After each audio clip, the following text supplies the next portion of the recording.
안녕하십니까. 4월 17일 금요일 마감 방송 시작하도록 하겠습니다. 지금 오늘 지수 많이 올라왔습니다.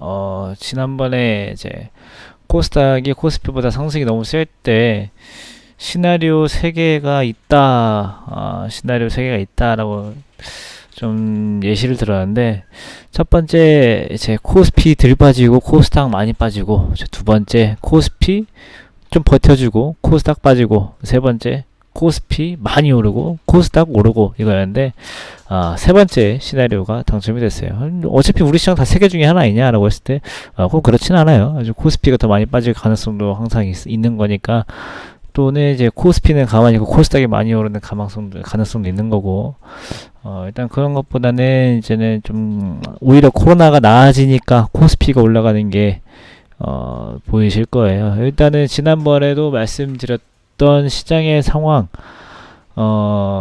코로나 치료제가 나오고, 그 다음에 미국 연준이든 어디든 간에 정급본들을 사주는 이런 프로그램이 나왔을 때 시장이 반등이 된다. 왜 이 두 가지가 제일 중요하냐라고 봤을 때, 일단 지금 우리 증시가 올라온 거는 코로나 관련 그 불확실성은 해소가 되면서 올라온 거예요.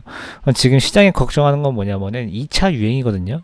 왜냐면 곳곳에서 뭐 가을이면 또는 뭐 5월, 6월이면 2차 유행이 온다, 막 이제 본격적으로 사람들이 걸린다. 이제 사람들이 방심할 때, 또 날씨가 다시 쌀쌀해지기 시작할 때 다시 심해질 거다. 이제 이런 얘기가 나오는데, 그래서 이제 코로나 치료제가 이제 그래서 중요한 겁니다. 그러니까 이게 지금 뭐 사람들이 슬슬 다 나아가는데 이제 와서 무슨 치료제냐 했을 때, 이제 다시 2차 유행이 왔을 때 이제 그 유행에 대한 그 불확실성을 해소시켜 줄 수 있기 때문에 치료제가 중요한 거고요.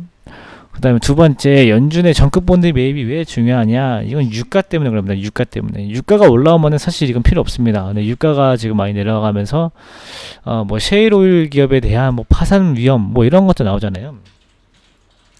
사실 뭐 셰일오일 기업들이 파산하면은 경제적으로 타격이 있습니다. 뭐 대신에 뭐 거기에 관련된 은행들까지 망하면서 뭐 시장이 무너지니 경제 위기가 오니 하는데, 우리가 아는 은행은 이 정크본드가 무너진다고 해서 발생하는 건 아니라서, 2008년에 뭐 CDS 프리미엄 CDO 같은 거랑 좀 달라요. 그거랑은 좀, 그거는 이제 모기지 채권이었잖아요. 모기지 채권은, MBS는 어떤 그 채권보다도 어느 정도 안전권에 속한 채권 중에 하나가 MBS예요. 주택을 담보로 잡고 돈을 빌리는 것만큼 개인들이 좀 돈을 확실하게 빌리는 건 없어요. 그것들이 무너지면서 발생했던 거고, 이번에는 애초에 채권 자체가 정크본드입니다. 정크 자체가 쓰레기란 뜻이잖아요. 이 정크본드들이 무너진다라고 해서 시장이 망한 건 아닌데, 셰일오일 기업들이 대부분 정크본드입니다. 그렇기 때문에 그거에 대해서 뭐 문제가 그나마 좀 있었는데, 연준에서 그 채권까지도 사다 주니까 좀 올라온 거고, 그러면은 어쨌든 그 정급본드는 원래 있었고, 정급본드 매입하는 프로그램은 지지난주에 나왔고, 이제 오늘 그 길리어드에서 치료제 관련돼 가지고 효과가 있다 이렇게 좀 발표가 되면서, 길리어드가 지금 시간에서 18%, 17% 올랐고, 우리 증시도 올랐고, 또 거기에 맞춰서 트럼프 대통령이 3단계 경제활동 재개 이렇게 했는데, 잠깐 날짜가 포함이 안 돼서 뭐 세부 계획이 아니고, 뭐 미국이 뭐 벌써 정상화냐, 우리나라도 안 했는데, 이런 말들이 있지만, 저거를 발표한 의미에 대해서 생각을 해보면은, 그 미국은 그 주 연방제잖아요. 가지고 이 대통령이 각 주지사한테 이 가이드라인을 제시를 한 거고, 각 주지사는 자기네 주가 좀 코로나에 대해서 좀 해소가 좀 된 것 같다라고 하면은 자체적으로, 그러니까 예를 들어서 미국 캘리포니아에서는 뭐 경제 정상화 1단계일 수도 있지만 하와이에서는 3단계일 수도 있는 거고, 이제 그런 거예요. 가지고 주지사가 자발적으로 자주적으로 이 경제활동 재개 1단계, 2단계, 3단계를 결정해서 진행해라, 이제 이런 가이드라인을 발표했기 때문에 조금 더 경제 정상화가 좀 체계적으로 이루어질 수 있게끔 시장은 이렇게 좀 판단한 것 같습니다. 일단은 뭐 여러 가지 호재가 있었기 때문에 여태까지 우리 시장이 악재로 있었던 것들이 대부분 오늘 뉴스들이 좀 덮어줘가지고 코로나 관련주들만 좀 빠졌고 전체적으로는 올라왔다, 이렇게 보시면 좋을 것 같아요. 이제 그리고 이제 문제는 이제 경제 정상화가 아니고 증시 정상화인데, 이번 코로나 바이러스로 인해서 사회적 거리두기 또는 뭐 보이콧, 임시 휴업 이런 것들로 이제 경제가 많이 어렵죠. 그래서 이런 경제 정상화에 대한 기대감은 높은 건데, 문제?